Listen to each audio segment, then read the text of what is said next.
La manera más clara de ver el crecimiento espiritual es que se está llevando a cabo, como dice 2 Corintios 3:18, de un nivel de gloria a otro nivel de gloria, a otro nivel de gloria, conforme somos conformados más y más a la imagen de Cristo.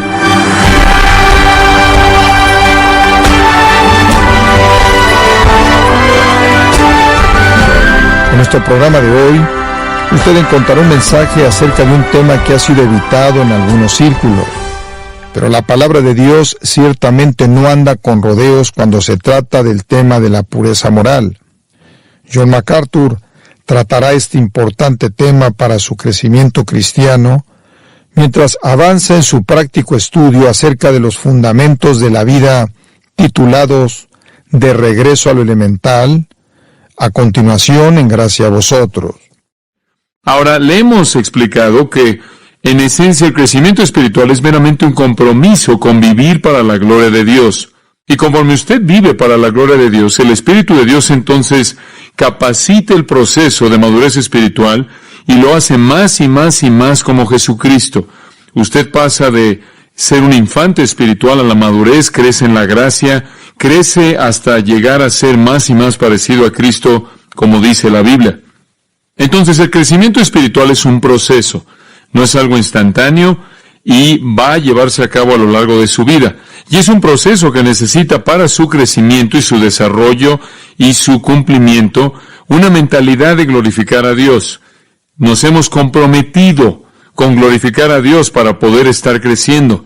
Y esa es simplemente otra manera, como lo dije en nuestra última lección, de vivir la vida llena del Espíritu, de andar en el Espíritu, de obedecer la palabra de Dios, de dejar que la palabra de Cristo more en nosotros abundantemente, ser conformado a su voluntad, ceder nuestros cuerpos como instrumentos de justicia. En otras palabras, todas esas cosas realmente son maneras diferentes de decir lo mismo. He descubierto en mi estudio bíblico a lo largo de los años que básicamente simplemente son principios espirituales simples que encontramos en la Biblia que se repiten en muchas maneras diferentes, en muchas formas diferentes. Cualquier maestro bíblico aprende algo. Hay dos cosas que debe recordar cuando usted enseña. Uno es lo olvidadizo, lo fácil que es olvidar las cosas. La gente tiende a olvidar lo que han oído. Entonces tiene que continuar repitiéndolo. Pero en segundo lugar es la familiaridad. Usted no puede repetirlo de la misma manera, de lo contrario la gente va a pensar que ya lo sabe y no lo oye. Entonces tiene que repetir cosas una y otra vez, pero siempre haciéndolo de una manera nueva y fresca, de tal manera que hay una emoción y un aspecto, un sentido de frescura por una nueva dimensión de la verdad. Ahora eso es exactamente lo que la Biblia hace. Toma ciertos principios espirituales básicos de que usted debe crecer como cristiano y llega a tocar al mismo concepto desde muchos ángulos. La manera más clara de ver el crecimiento espiritual es que se está llevando a cabo, como dice 2 Corintios 3:18, de un nivel de gloria a otro nivel de gloria, a otro nivel de gloria, conforme somos conformados más y más a la imagen de Cristo. Ahora, debemos vivir para la gloria de Dios. ¿Cómo hacemos eso? Hasta ahora hemos compartido 10 maneras en las que usted debe glorificar a Dios. Permítame repasarlas brevemente. En primer lugar, glorificamos a Dios al confesar a Jesús como Señor. Ahí es donde todo comienza. Filipenses 2:11, cuando confesamos a Jesús como Señor, para la gloria de Dios. Tiene que nacer para crecer. Una vez que ha entrado a la familia, se ha colocado bajo el señorío de Cristo, entonces puede comenzar el proceso de madurez espiritual. En segundo lugar, le damos gloria a Dios al apuntar nuestras vidas hacia ese propósito. Usted nunca glorificará a Dios a menos de que lo apunte en esa dirección. Debe tener eso como meta. Y eso es lo que quiere decir 1 Corintios 10:31, en donde dice, si pues coméis o bebéis, esto es lo más mundano que se vuelve la vida, hacedlo todo para la gloria de Dios. En tercer lugar, aprendimos que glorificamos a Dios al confesar nuestro pecado. Josué 7:19 dice, dad gloria a Jehová el Dios de Israel y confiesa tu pecado. Como puede ver, glorificamos a Dios cuando admitimos nuestra pecaminosidad y la confesamos y nos volvemos de ella, nos arrepentimos de ella. Y eso nos mantiene moviéndonos en el camino de la madurez. Usted no puede madurar a menos de que esté enfrentando el pecado y eliminándolo de su vida. En cuarto lugar, aprendimos que glorificamos a Dios al confiar en Él.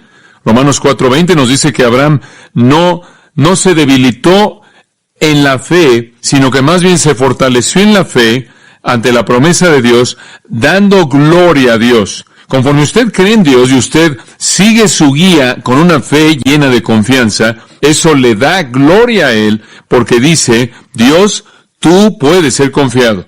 Y eso le da a Él gloria. En quinto lugar, aprendimos a partir de Juan 15:8 que glorificamos a Dios al dar fruto. Glorificamos a Dios cuando hay producto en nuestras vidas, cuando hay algo visible en lo que Dios está haciendo en nosotros, cuando nuestras buenas obras se manifiestan y glorificamos a nuestro Padre que está en los cielos, como lo expresó Jesús. Debemos ser fructíferos. En esto es glorificado mi Padre, dijo Juan 15:8, que deis mucho fruto. Y después, en sexto lugar, dijimos que glorificamos a Dios mediante la alabanza. El que sacrifica alabanza me honrará o me glorificará. Conforme recitamos los atributos de Dios y sus maravillosas obras, y agradecemos por ambos, porque ambos se operan en nuestras vidas, están en operación en nuestras vidas, eso también nos mantiene a lo largo del camino del crecimiento. Y después, en séptimo lugar, dijimos que crecemos al ser obedientes a partir del amor, al amarlo lo suficiente como para obedecer lo que Él nos pide hacer. Y vimos, ¿no es cierto?, en Juan capítulo 21, en donde Jesús le dice a Pedro que va a morir y le va a costar su vida, y le dice, si me amas, Pedro, si realmente me amas, como acabas de decirlo estas 3 veces, entonces vas a estar dispuesto a morir. Y después le dice, sígueme. Y cuando usted está dispuesto a seguir, aun cuando eso significa la muerte, debido a que usted lo ama tanto, entonces usted está viviendo para su gloria. También dijimos que glorificamos a Dios mediante la oración. Glorificamos a Dios por la oración. Juan 14 dice que si pedimos algo en su nombre, Él lo hará, para que el Padre sea glorificado en el Hijo. Debemos orar para que Dios pueda desplegarse a sí mismo cuando Él actúa, y eso le da gloria a Él. Entonces, la oración es una manera muy esencial en la cual glorificamos a Dios. Después dijimos, en noveno lugar, que glorificamos a Dios al proclamar su palabra. Proclamar su palabra. Segunda de Tesalonicenses 3:1 fue nuestro versículo. Hablaba de hacer que la palabra corriera para que Dios fuera glorificado. Y después, la última que discutimos en nuestro último estudio fue que glorificamos a Dios al traer a otros a Él. Vimos eso en 2 de Corintios, capítulo 4, versículo 15. La Biblia dice que Dios es glorificado cuando añadimos otra voz a aquellos que están agradeciéndole a Dios. Cuando usted gana a alguien a Cristo, usted duplique el potencial para glorificarlo. Ahora, quiero darle unas cuantas más conforme cerramos nuestro estudio en esta sesión en particular, que en cierta manera va a redondear y va a resumir lo que esta área tan tremenda de crecimiento espiritual debe decirnos. Un 11º punto. Y este es muy, muy esencial. Glorificamos a Dios mediante la pureza moral. Glorificamos a Dios por la pureza moral. Y esta es una verdad absolutamente esencial. Usted no puede estar creciendo espiritualmente con un estilo de vida impuro. Permítame mostrarle 1 de Corintios capítulo 6. Y quiero pasar ahí porque vamos a estar ahí por un tiempo. 1 de Corintios capítulo 6, versículo 19. Y dice esto: ¿O ignoráis que vuestro cuerpo es templo del Espíritu Santo, el cual está en vosotros, el cual tenéis de Dios y que no sois vuestros? Ahora, lo que Pablo está diciendo es esto. Deben reconocer que el Espíritu de Dios mora en ustedes. Ustedes son templo del Espíritu Santo, porque habéis sido comprados por precio. Glorificad pues a Dios en vuestro cuerpo y en vuestro espíritu, los cuales son de Dios. Ahora, aquí se nos manda glorificar a Dios en nuestro cuerpo y espíritu. Tanto interna como externamente debemos vivir para la gloria de Dios. Ahora, lo que Pablo de manera precisa tiene en mente aquí es el área de la moralidad personal. Para mostrarle esto, quiero que retroceda al versículo 12. 1 de Corintios, capítulo 6, versículo 12. Y quiero que sigamos el flujo de este texto un poco, porque esto es tan importante. Y francamente, el día de hoy es tan esencial como cualquier cosa de la que podríamos hablar, porque vivimos en una sociedad, un tipo de sociedad tan amoral. Inclusive en la Iglesia de Jesucristo hay una tolerancia del pecado, particularmente del pecado sexual, que no ha sido el caso en días pasados en la historia de la Iglesia. Y parecemos ser tan permisivos en esta sociedad, y Pablo tiene una muy buena palabra para nosotros acerca de eso. Observe el versículo 12 del capítulo 6. Pablo dice: Todas las cosas me son lícitas, mas no todas convienen. Todas las cosas me son lícitas, mas yo no me dejaré dominar de ninguna. Después él dice, las viandas para el vientre y el vientre para las viandas, pero tanto al uno como a las otras destruirá Dios. Pero el cuerpo no es para la fornicación, sino para el Señor, y el Señor para el cuerpo. Ahora usted aquí lo que ve, aquí vemos la idea de qué está hablando. La fornicación es una palabra griega, porneia, de la cual obtenemos pornografía. Eso significa pecado sexual. Es una palabra grande, es como una cobija, cubre todo pecado sexual posible. Pablo está diciendo, no debemos estar involucrados en pecado sexual. Y él da 3 razones en este texto y quiero que las vea. Número 1, daña. Número 2, controla. Y número 3, pervierte. En primer lugar, observa el versículo 12, el cual le acabo de leer. Y aquí Pablo nos dice que todas las cosas me son lícitas, mas no todas convienen. Todas las cosas me son lícitas, mas yo no me dejaré dominar de ninguna. En otras palabras, él está diciendo, en lo que a la libertad cristiana concierne, tenemos la libertad de hacer ciertas cosas. Pero si fuéramos a hacer esas cosas, nos dañarían, no serían buenas para nuestro bien, no serían algo práctico. Esta es la palabra sunfero. Literalmente significa unir. Y a partir de ahí, el significado literal llegó a ser aprovechar. Esto es, conviene, algo que me conviene, algo que es conveniente. Y lo que él está diciendo aquí es que son cosas que están bien, pero no son útiles, no son convenientes. Ahora, Aristóteles usó la palabra, por ejemplo, en relación a la paga de los navegantes, la paga de los marineros y también el botín de los soldados. Y él entonces estaba hablando de la utilidad que ellos obtenían. Y eso es básicamente lo que significa. Significa tener utilidad por, tener algo de utilidad. La palabra en español es algo interesante, es algo práctico. Tenemos la palabra práctica, la obtenemos de ahí. La idea es que hay ciertas cosas que yo puedo hacer, pero si las hiciera, no estaría libre, me enredaría. Hay cosas que me pueden dañar. Entonces, todas las cosas son permisibles, me son permitidas en un sentido dentro de la gracia de Dios, pero no todas las cosas nos ayudan. Algunas cosas nos enredan, algunas cosas nos estorban. Soy cristiano, ¿verdad? Soy redimido eternamente. Tengo la libertad de hacer lo que quiera. Tengo libertad y Dios va a redimirme porque su amor es eterno. Pero aunque tengo esa libertad, hay algunas cosas que no hago porque enredan mis pies, me atan, me dañan, y la inmoralidad es una de esas cosas. La inmoralidad nunca ayuda, solo daña. Observe el versículo 18 de 1 Corintios 6. Huid de la fornicación. ¿Por qué? Bueno, porque usted está pecando al final del versículo contra su propio cuerpo. Le va a dañar, huya de ella. Usted sabe, la gente dice, bueno, tú sabes, yo puedo vivir como quiera, yo soy cristiano y estoy bajo la gracia y Dios perdona todo y me han liberado Dios. He sido liberado. Estoy libre del poder de la ley porque Cristo llevó la paga, llevó mi paga. Estoy libre del poder del pecado porque Él pagó el precio. Estoy libre del juicio eterno porque Él llevó el juicio de Dios en su propio cuerpo. Estoy libre, pero Pablo dice, sí, eso es correcto, pero usted no está libre para hacer las cosas que lo dañan. Usted sabe, el libro de Proverbios tiene mucho que decir acerca de cómo la inmoralidad nos daña. En el 5º capítulo de Proverbios, en el 6º capítulo de Proverbios, en el 7º capítulo de Proverbios y en el 9º capítulo de Proverbios, hay una lista bastante larga de cosas muy prácticas para mostrarnos que la fornicación es dañina.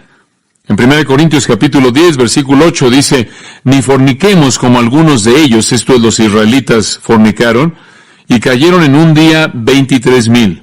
Pablo dice, no cometan fornicación y se encuentran en la misma situación en la que Israel estuvo cuando esos 23,000 murieron en un día. El pecado tiene un efecto devastador, particularmente el pecado de inmoralidad. Puedo pensar de regreso en el Salmo 51 me viene a la mente de David, quien había cometido el pecado de inmoralidad con Betsabé. Y en esa situación tan terrible, tan aterradora que resultó de eso, en donde el hombre Urías, el marido de ella, fue matado y David vivió con esta culpabilidad increíble. El Salmo 51 dice que él se enfermó y se debilitó y se sintió solo y estuvo triste, se sintió culpable. El daño horrible que le vino a David. De hecho, usted lo tiene en Hebreos, donde dice que honrosos en todos el matrimonio y el lecho sin mancilla, pero a los fornicarios y a los adúlteros los juzgará Dios. Hay algunas cosas que nos dañan y por eso debemos evitarlas. En segundo lugar, el pecado sexual no solo daña, sino que también controla. La segunda parte del versículo 12. Todas las cosas me son lícitas, mas yo no me dejaré dominar de ninguna. Una de las cosas que hace este pecado en particular, como cualquier otro pecado, es que hace de la gente un esclavo. Alguien me estaba contando en nuestra propia iglesia que hay una persona que ha venido a nuestra iglesia que dice que viene aquí cada domingo para el sermón y después se va y va a ver películas pornográficas en la tarde, porque simplemente parece no poder liberarse de la esclavitud de esa lascivia terrible. Es algo muy esclavizante. Entre más usted cede a ella, más lo controla. Esclavizar, dominar, es una buena traducción de la palabra griega, venir bajo el poder o dominio de algo. Y lo que él está diciendo, no voy a hacer algo que me va a esclavizar. Y eso es lo que el pecado sexual hace. Esclaviza, se vuelve una esclavitud terrible, terrible. Ahora vemos entonces, simplemente a partir del principio, que el pecado sexual tiene un efecto poderoso en nosotros, nos daña y nos controla. Pero aquí hay algo más, y es que nos pervierte. Observa el versículo 13. El pecado sexual, la maldad sexual nos pervierte. Simplemente para mostrarle esto. Hay tres propósitos distintos y diseños para nuestros cuerpos que son pervertidos por el pecado sexual. En primer lugar, nuestros cuerpos son como cristianos para el Señor. Veámoslo ahí en los versículos 13 y 14. Las viandas son los alimentos para el vientre y el vientre para las viandas, pero tanto al uno como a las otras destruirá Dios. Pero el cuerpo no es para la fornicación, sino para el Señor, y el Señor para el cuerpo. Y Dios que levantó al Señor, también a nosotros nos levantará con su poder. Ahora, Pablo presenta este punto, él dice, el cuerpo es para el Señor. De hecho, debe ser tan obvio para ustedes que nuestros cuerpos son para el Señor, porque algún día Él va a resucitar nuestros cuerpos. Algún día, así como Él resucitó su propio cuerpo, Él va a resucitar nuestros cuerpos para morar en la gloria. Esa es la importancia que tienen nuestros cuerpos en su plan. El cuerpo no es para la fornicación, es para el Señor. Él en cierta manera se burla de ellos, porque tenían una pequeña frase, y Él la usa al principio del versículo 13. Las viandas para el vientre y el vientre para las viandas. Por cierto, en el griego no hay verbos, simplemente son viandas, cuerpo, cuerpo, viandas, o alimentos, cuerpo, cuerpo, alimentos. Dice usted, bueno, ¿qué significa eso? Bueno, lo que están diciendo es que ese es un eslogan. El alimento para el cuerpo para la comida, para el alimento. Esa es una función natural. Y era una pequeña frase que usaban para hablar del sexo. Y lo que realmente querían decir era esto. Bueno, el sexo simplemente es como comer. Usted sabe, el cuerpo es para el alimento para la comida, el cuerpo para el sexo y el sexo para el cuerpo. Simplemente es un fenómeno natural. Simplemente es una función como cualquier otra cosa. Y eso es lo que la gente dice en la actualidad. ¿Por qué se molestan por el sexo? Digo, todos somos seres sexuales, ustedes saben. No es algo muy serio, simplemente salimos, nos expresamos, comemos, bebemos, nos acostamos, caminamos, corremos, hacemos estas cosas. ¿Por qué no tener sexo? ¿Por qué no disfrutar del sexo? Solo es biología. Pero Pablo dice, su pequeño eslogan, el alimento para el cuerpo y el cuerpo para el alimento, es solo biológico, o está equivocado. Dios va a destruir el alimento y su cuerpo. Dios va a destruir el sexo y el cuerpo. El cuerpo es para Dios. El alimento es temporal. El sexo es temporal. Esa no es la razón por la que Dios lo redimió. Ese no es el plan que Dios tiene para su cuerpo. Si usted es cristiano, el plan que Dios tiene para su cuerpo no es sexo, es resurrección, es glorificación. ¿Y por qué entonces va a adulterar ese cuerpo que tiene ese propósito tan maravilloso y especial? Y eso es esencialmente lo que él está diciendo. Entonces el cuerpo en primer lugar es para el Señor. En segundo lugar es uno con Cristo. Inclusive aquí y ahora. Observe el versículo 15. ¿No sabéis que vuestros cuerpos son miembros de Cristo? ¿No saben que su cuerpo en este momento es parte del cuerpo de Cristo? ¿Quitaré pues los miembros de Cristo y los haré miembros de una ramera? Oh, no, megenoito, el negativo más fuerte en el idioma griego. Que Dios lo prohíba, no puede hacer eso. ¿Qué? ¿No sabéis que el que se une con una ramera es un cuerpo con ella? Porque dice, los dos serán una sola carne. Pero el que se une al Señor, un espíritu es con Él. ¿Saben lo que sucede aquí? Usted es uno con Cristo. Usted se involucra con una ramera y ha hecho que Cristo sea uno con esa ramera. Eso es lo que está diciendo. Usted no puede actuar así. Por cierto, ¿quiere saber quién es una ramera? Esa es cualquier persona que tiene relaciones sexuales fuera del matrimonio, aun si están más bien comprometidos. Usted prostituye el propósito de Dios para el sexo. Eso es todo lo que significa. Entonces, nuestros miembros son miembros de Cristo. Nuestros cuerpos son parte de su cuerpo y somos uno con Él, y no podemos arrastrarlo y llevarlo a una relación vil sin afectar el propósito que Él tiene en mente. Y esa es la razón por la que en el versículo 18 Él dice, huid de la fornicación. Todo pecado que el hombre comete está fuera del cuerpo, pero el que comete fornicación, el que fornica contra su propio cuerpo, peca. Cualquier otro pecado viene desde afuera, pero este pecado emana desde adentro y revela una corrupción internamente. Entonces Pablo realmente está pegándole fuerte, dándole fuerte esto. Él dice, no pueden cometer este pecado porque son uno con Cristo, no pueden cometer este pecado porque Dios tiene otro propósito para su cuerpo. Y después, en tercer lugar, él dice, no pueden hacer esto porque su cuerpo es el templo del Espíritu Santo. Versículo 19, ¿o ignoráis que vuestro cuerpo es templo del Espíritu Santo, el cual tenéis de Dios y que no sois vuestros, porque habéis sido comprados por precio? Entonces, como puede ver, debido a que el Espíritu mora en nosotros, debido a que somos uno con Cristo, y debido a que Dios ha planeado una glorificación de nuestros cuerpos, no tenemos absolutamente nada que ver en involucrarnos en esto. Por tanto, versículo 20, y esta es la clave para nuestro estudio, glorificar pues a Dios en vuestro cuerpo y en vuestro espíritu. Interna y externamente no lo hagan y ni siquiera quieran hacerlo. Eso glorifica a Dios. Usted sabe, de vez en cuando conozco a gente que están involucrados en una relación ilícita moralmente y tienen las agallas de decir, bueno, el Señor nos ha unido. Y algunas veces usted conoce a parejas jóvenes que están involucradas en sexo premarital y piensan que el Señor tiene su bendición en su relación. No es verdad. Inclusive hay personas en una relación matrimonial que pueden estar casados con un incrédulo y encontraron un cristiano y están teniendo una relación y tratan de decir que el Señor está en esa relación. Escuche, ese no es el caso en absoluto. Usted no está glorificando a Dios. Y le voy a decir algo. Si usted o yo o alguien más está viviendo en un estado de inmoralidad, no hay manera alguna en la que podamos glorificar a Dios. No hay manera alguna en la que estemos creciendo espiritualmente. No hay manera en la que podamos crecer espiritualmente. Crecemos en pureza, no en impureza. Entonces, conforme glorificamos a Dios en nuestros cuerpos, crecemos en su gracia. Entonces, ¿qué estamos diciendo en nuestro 11º punto? El crecimiento espiritual involucra glorificar a Dios mediante la pureza en nuestras vidas. Permítame darle un 12º. Y quizás tenemos tiempo solo para un último al final.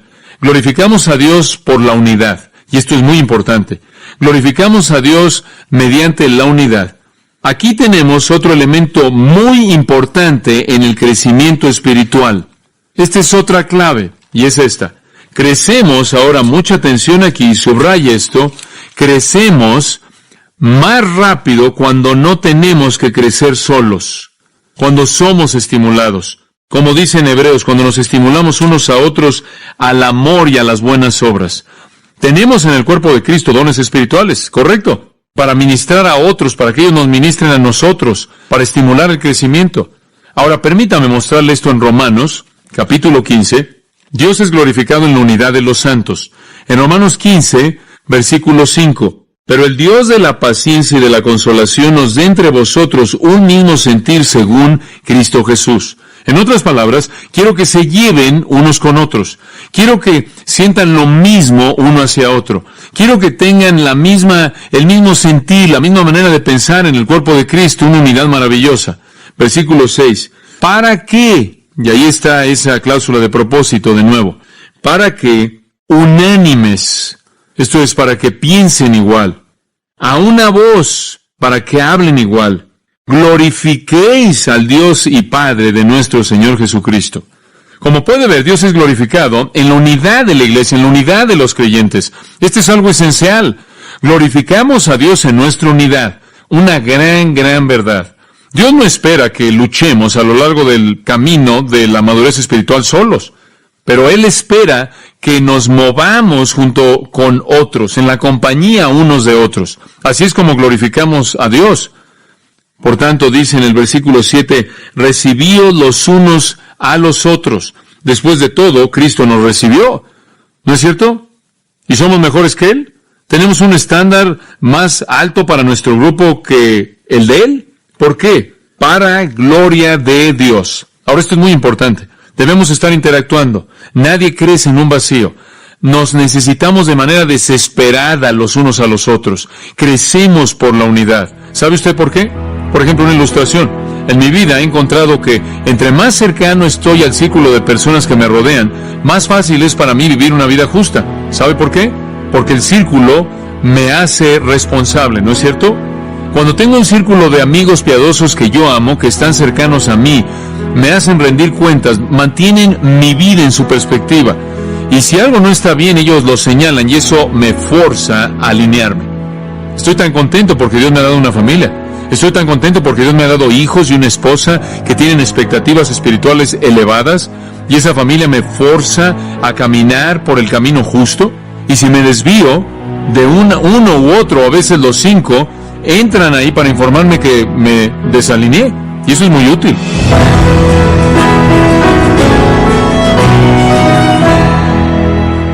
La Escritura es clara. Cristo es el camino a la verdadera felicidad, y disciplinarnos a nosotros mismos en practicar, en cuanto a la pureza moral se refiere, es crucial para honrarlo a Él. El pastor John MacArthur le ha demostrado esto con la Biblia en la mano, en su mensaje de regreso al elemental, en gracia a vosotros. Y estimado oyente, le invitamos a visitar nuestra página en gracia.org, donde podrá escuchar este y todos los mensajes de esta importante serie de regreso al elemental, completamente gratis, así como acceder a todos los recursos que tenemos disponibles para su crecimiento espiritual. Y estimado oyente, recuerde que tenemos disponible el libro A Solas con Dios, un estudio acerca de la oración de Jesús, que puede ayudarle a profundizar en su entendimiento de esta importante disciplina, mientras le ayude a mejorar su vida de oración. Puede adquirirlo en nuestra página en gracia.org. A Solas con Dios, escrito por el pastor John MacArthur. Si tiene alguna pregunta o desea conocer más de nuestro ministerio, como son todos los libros del pastor John MacArthur en español, o los sermones en CD, que también usted puede adquirir, escríbanos y por favor mencione la estación de radio por medio de la cual usted nos escucha en Gracia a Vosotros. Es importante conocer no solo el país y ciudad de donde usted nos escucha, sino también la radio. Para quienes contactan nuestro ministerio por primera vez, pueden solicitar una copia del mensaje de promoción sin costo alguno, un mensaje por oyente únicamente. Si usted vive en España, escríbanos a Gracia a Vosotros, apartado de correo 40, código postal 41806, Umbrete, Sevilla, España. O puede escribirnos a través del siguiente correo electrónico: europa@gracia.org. En nombre del pastor John MacArthur, nuestra coordinadora de estaciones, Marilina Carulli, y del personal, le damos las gracias, invitándole para que nos acompañe en la próxima edición, para continuar desatando la verdad de Dios un versículo a la vez, aquí en Gracia a Vosotros.